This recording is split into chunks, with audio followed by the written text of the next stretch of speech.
filming part one of kind of, I guess, maybe like a multi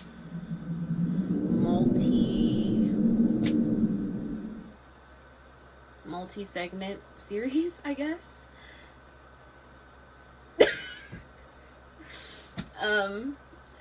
Because so what I'm doing is I am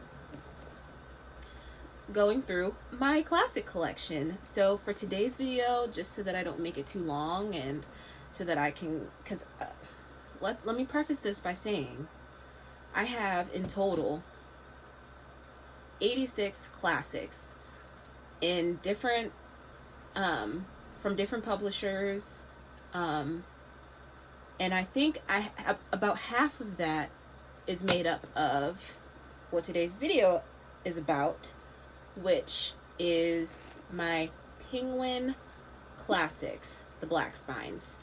I don't even know what I think the first couple of Penguin Black Spines I ever owned were the 3 Theban plays, and then some other Greek literature. The Homeric hymns was one of them, I remember, because I started this obsession with wanting to collect Penguin Black Spines about 3 years ago, almost 4 years ago now.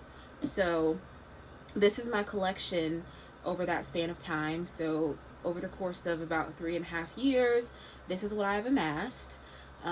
So I guess I'll count them and I'll have an official number at the end of this video. So in order to keep things sort of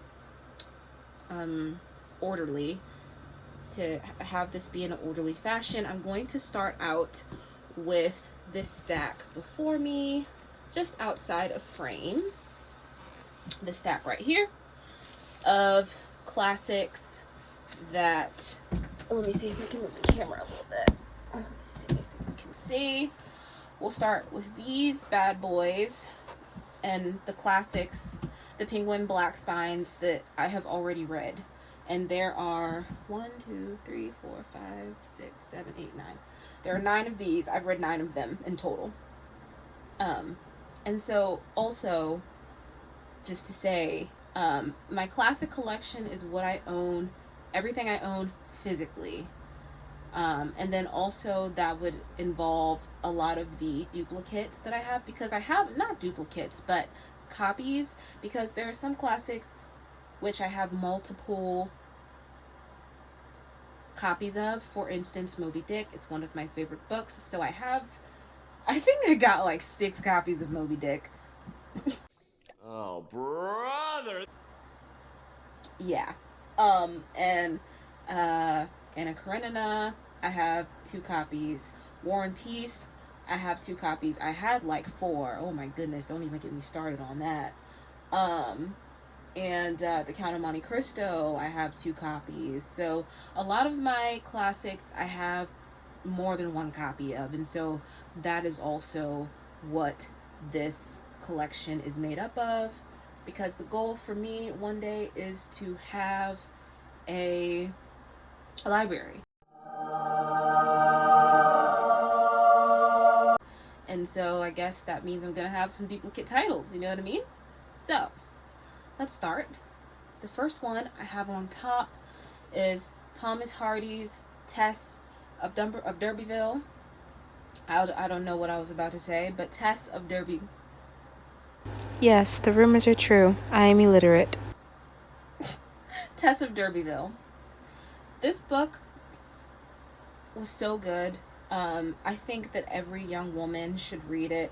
Every young woman that has had a hard life should read it, I think. And I think it's not ever something that I think any other woman that has had a pretty difficult life will enjoy, because if you've read this book, you know, I mean,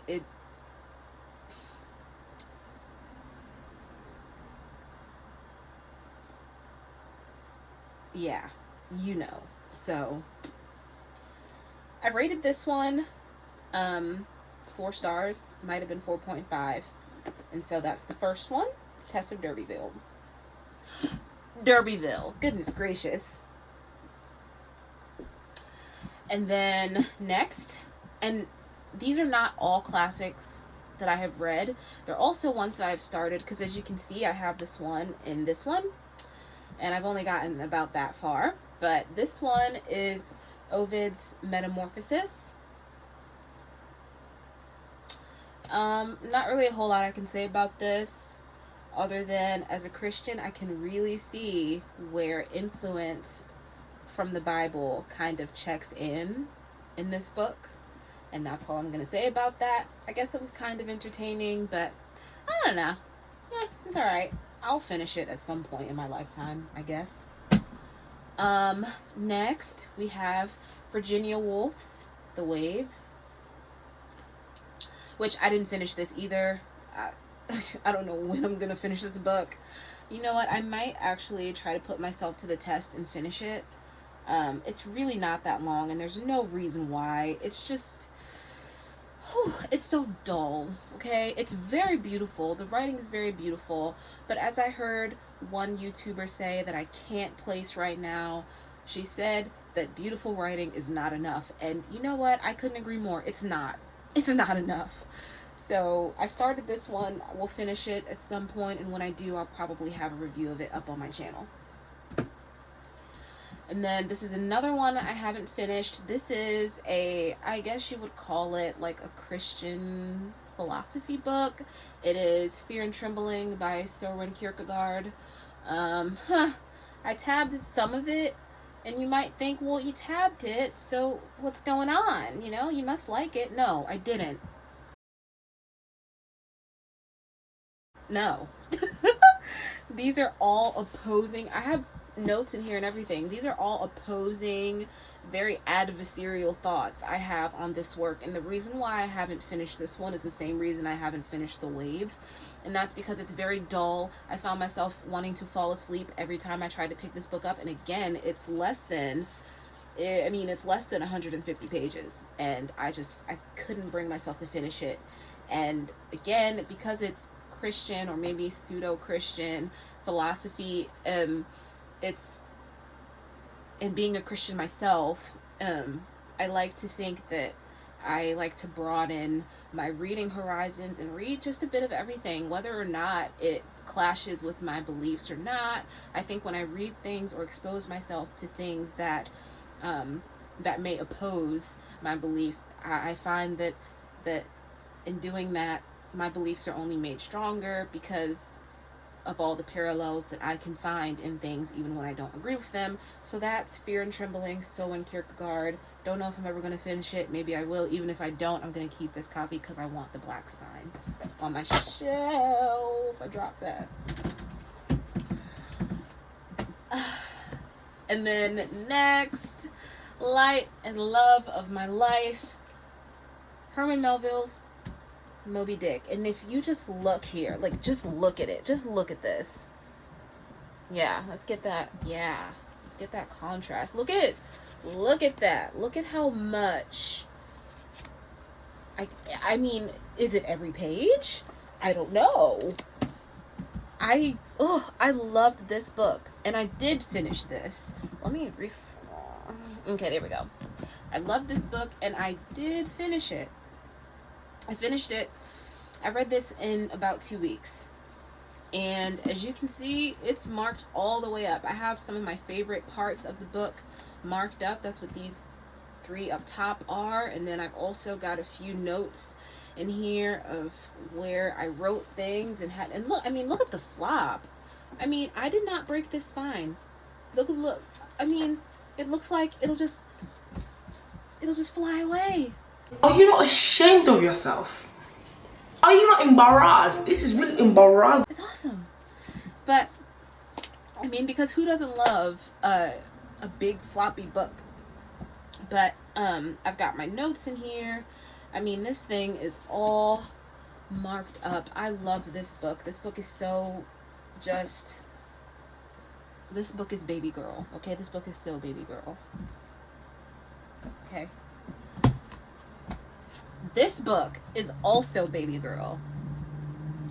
Letters to a Young Poet, Rainier Maria Roca. think that's his name. I think I said it right. I might have said it wrong. I'm so sorry if I did. So sorry, so sorry, so sorry. But nevertheless, illiterate or not, I enjoyed this book so much. I mean, I didn't want it to end. It was like the easiest, like 60 some odd pages, give or take, I've read in my entire life. I enjoyed this immensely, and I think I gave it 5 stars. Immensely. This was baby girl. I couldn't rant about it enough, even if I wanted to. I digress. Bram Stoker's Dracula. I think everybody knows what this is. Everybody has heard of Dracula, whether you have read it or not. This one is not marked up. There's one measly little thingy, and I want to see what it is. I figured I'm going to read the quote that I underlined on this page. The one lowly tab I have. The last glimpse I had was of a bloated face, blood-stained and fixed with a grin of malice which would have held its own in the nethermost hell. So there we are. I do have some tabs up here, but I think I did these upon my second read, because I tried to read this one time on my own without the help of an audiobook, and I didn't really love it. I loved the epistolary parts at the beginning where it was just epistolary and it was Jonathan writing letters home, and then after that I thought that this book was I thought it was quite long. Okay, it didn't need to be as long as it was. So I think I might have rated this 4 stars. Maybe I might have rated it 3.5 stars, and I think that would be an appropriate rating for it, is 3.5. I don't remember much about it. And then we have this. Look at this. Look, there are notes everywhere. There are some up here. This is one of my most annotated books, and the only book that rivals it. The only classic that I own that rivals the amount of annotation that I did was Moby Dick. And that's my favorite book. One of my favorite books ever. That's my favorite classic ever. This, on the other hand, I did not enjoy even a quarter as much as I did Moby Dick. And yet, here it is, still tabbed up. James Joyce's The Dubliners was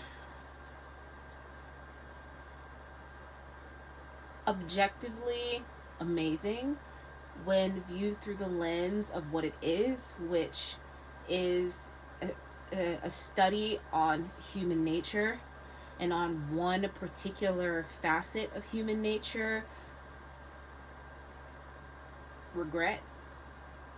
And I thought that it was so real, and I thought that these were emotions written about on the pages of this book that I think everyone has felt at one time or another. And even though I didn't really enjoy James Joyce's writing that much, I really, really, really loved a few of the stories. 3 of them were 5 stars, and in general this book is 4 stars, even though subjectively I didn't really like it. But I do know that for what it is, this is an amazing work, and it is almost philosophical. It's beautiful. The characters feel so real and feel like people that I know. They feel like me, and and emotions are expressed that I have felt in my life, and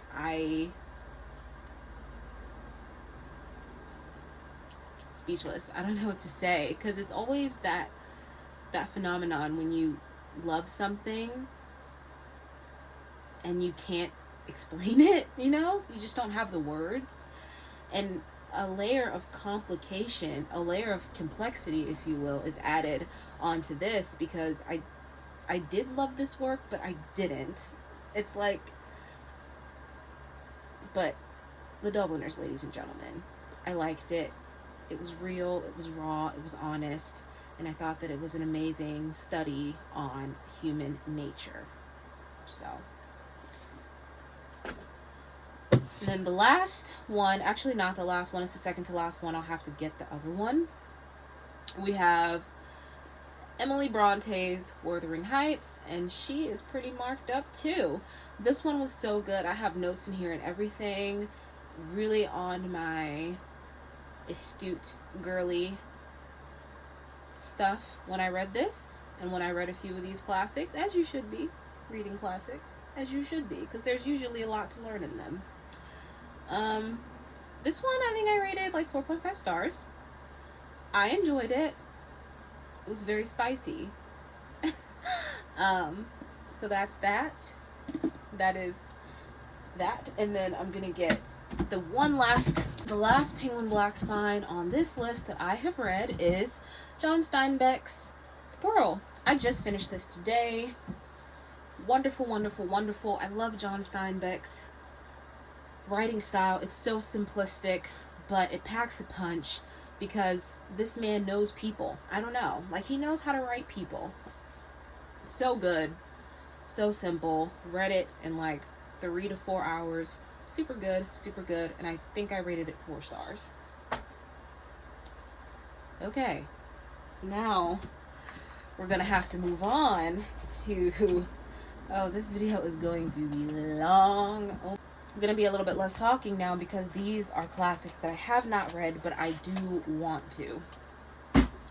So, let me bring the first one. I don't know how to pronounce his name. I'm not even going to try. Dangerous Liaisons. One of my favorite movies when I was young was Cruel Intentions, and that was inspired by this book, that movie. I have Ivan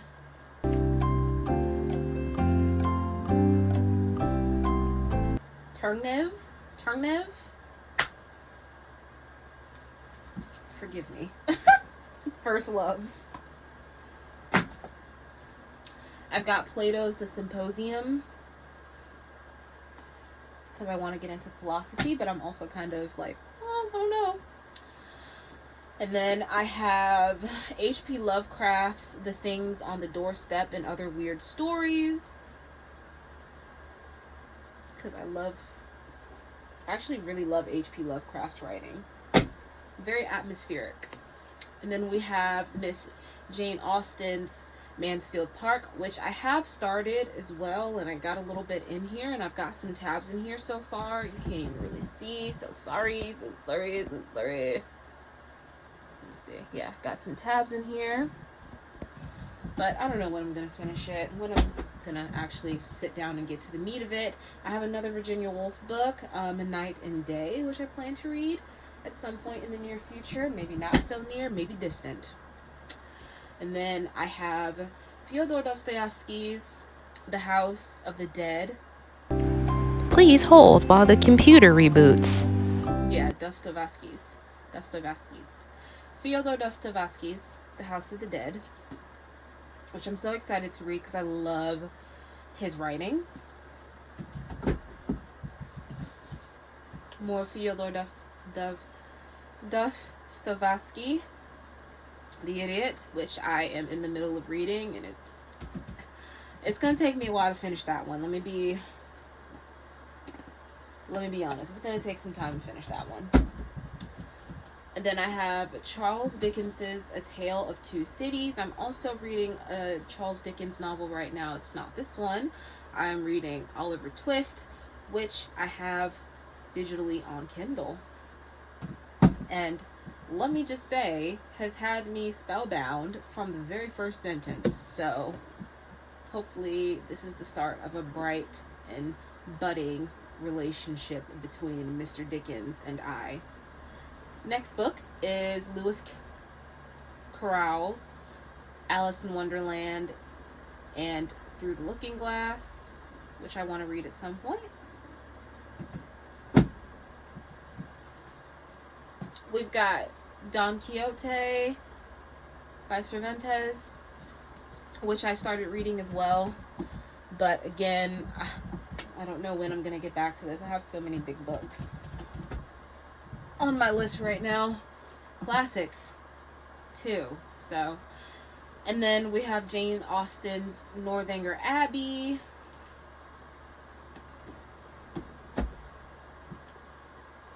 We have another copy of Dracula. Actually, no, we don't. We have Bram Stoker's Dracula's Guest and Other Weird Stories. We have Thomas Hardy's Far from the Maddening Crowd, which I want to read at some point. We have Charlotte Bronte's Jane Eyre, which I want to get to that at some point.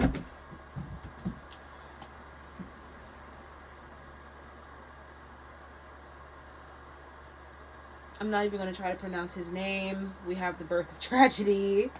I'm so sorry. We have John Milton's Paradise Lost. We have Homer's The Iliad, which I've started as well. Don't know when I'm going to finish it. This is the little dangling from it. That's my bookmark, and I've marked it up some.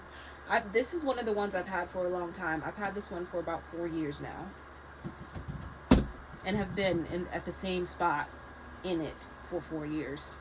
Just so we're clear about that. I have Lao Guanzong's The Romance of Three Kingdoms.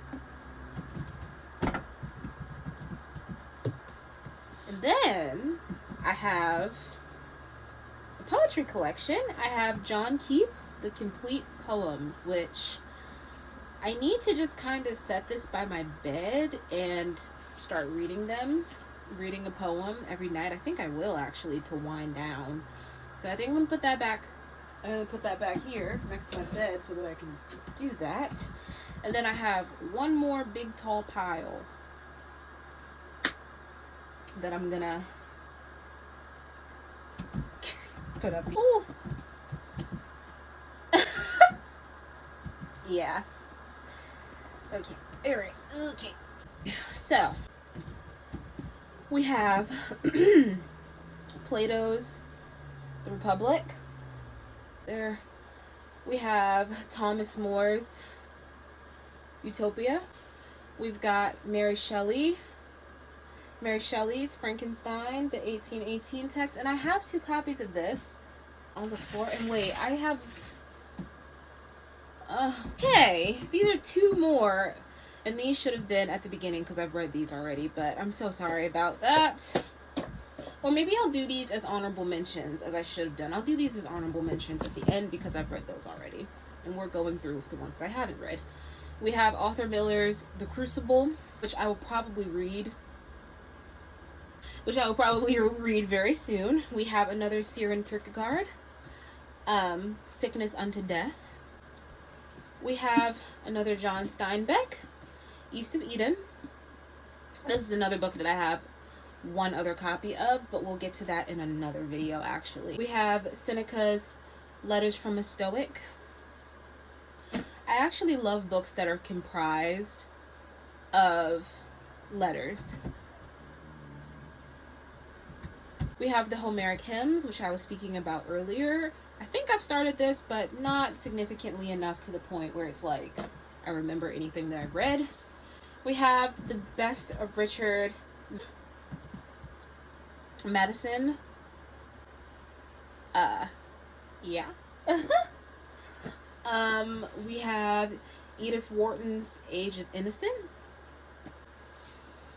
We have E.M. Foster's, I believe this is, A Room with a View. We have, and this is what I was talking about before. This is one of the first Penguin Classic books I owned, and that is Sophocles' 3 Theban plays. I read one of the Theban plays, and I believe that was Antigone. I've read Antigone, which I don't even know where that is. It's probably on top of my bookshelf where all the books that I've read reside, but I'll probably make a video of like a tour of my bookshelf as well at some point. I actually really love folklore from different cultures, and one of them is Scandinavian culture. Oh my goodness, I love Scandinavian culture. Even though I am the furthest thing, I do enjoy some Scandinavian culture. So I have the Elder Edda, A Book of Viking Love, Oh, brother, this guy stinks! which I will be reading at some point. I will be devouring at some point. We have Edgar Allan Poe, The Fall of the House of Usher, and other writings, because I like Edgar Allan Poe's writing as well. And I am from Baltimore, and I don't know, I think he lived here at some point, so that's pretty cool. We have like a memorial for him downtown, so I'll look that up and put the facts in. We have the Oresteia. I don't know how to pronounce this, so I'm not going to try to, but the Oresteia. We have another Tom Hardy, not Venom Tom Hardy, novelist Tom Hardy, Jude the Obscure Tom Hardy. Well, I have to make that joke. Because he was probably named after Thomas Hardy, now that I think about it. Probably was named after him. Anyway, Jude the Obscure, which I plan to read soon.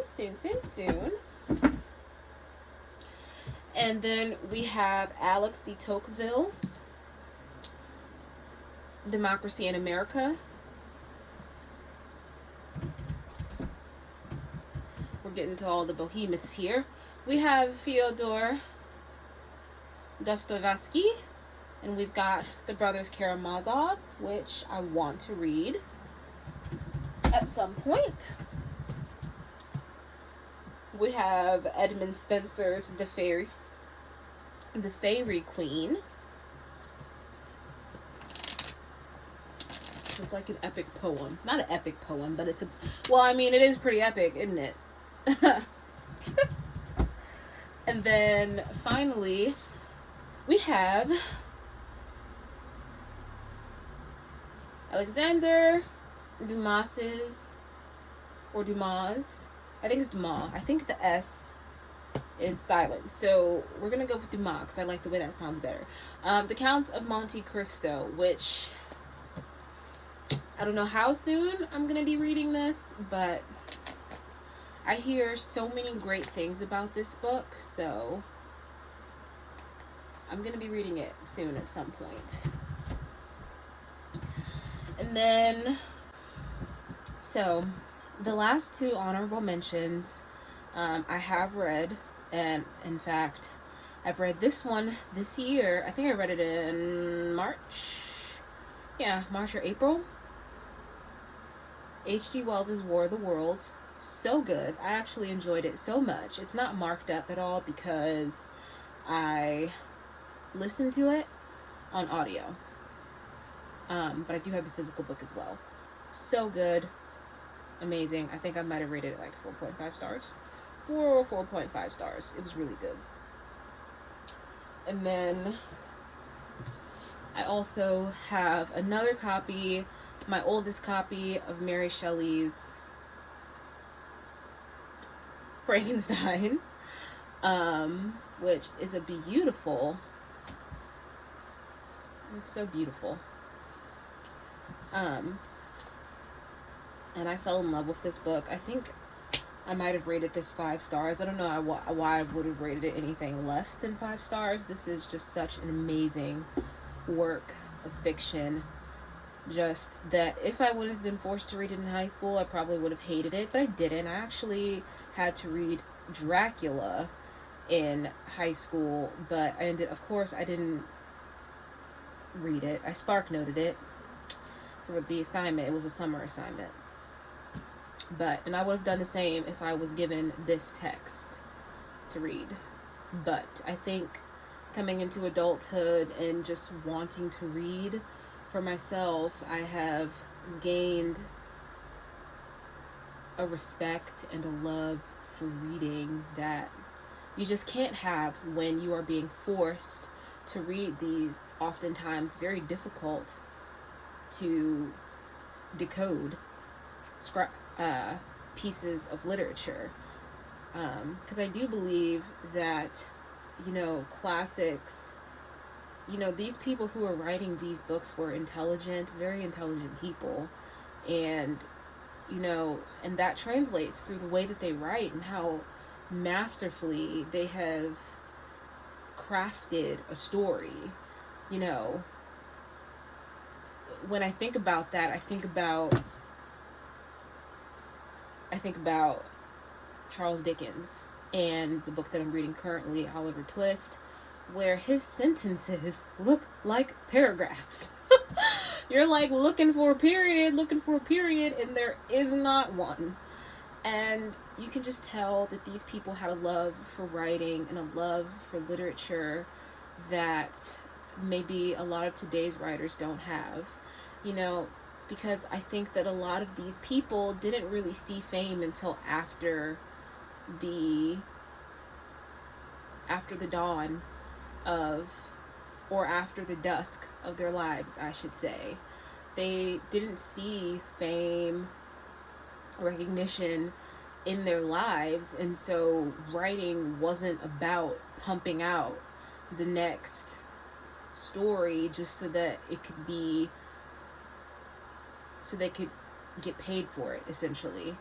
And I know a lot of authors like Charles Dickens, they wrote in volumes to the paper and whatnot, and their books came out, or like Don Quixote, for example, it was published in volumes for people to read. And, you know, you didn't get a new book every year, essentially. So,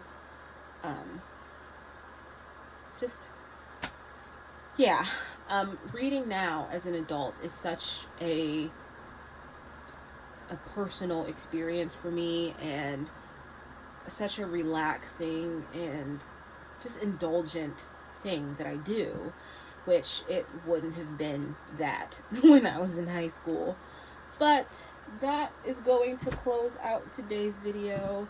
That is my entire Penguin Black Spines collection, and actually I'm going to count them really fast so that I can give a complete rundown of how many Penguin classics I own. Black.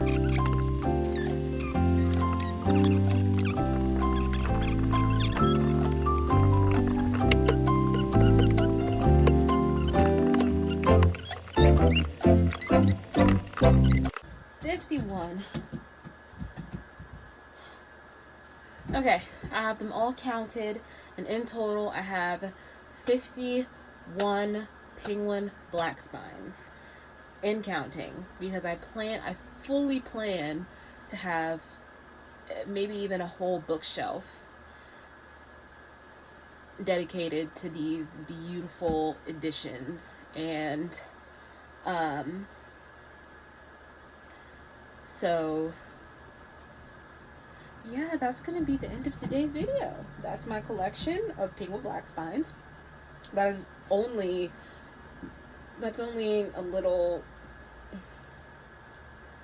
over half of my classic collection as a whole. And so I'll do another video going through the rest of my classics, so that then there's just like a full roster of every classic that I own. And so yeah, that's gonna be it. That's gonna wrap things up. So I hope you enjoyed. If you did enjoy, please like, please comment, please subscribe. And wherever you are and whatever you're doing, I hope that you read a good book today. Bye.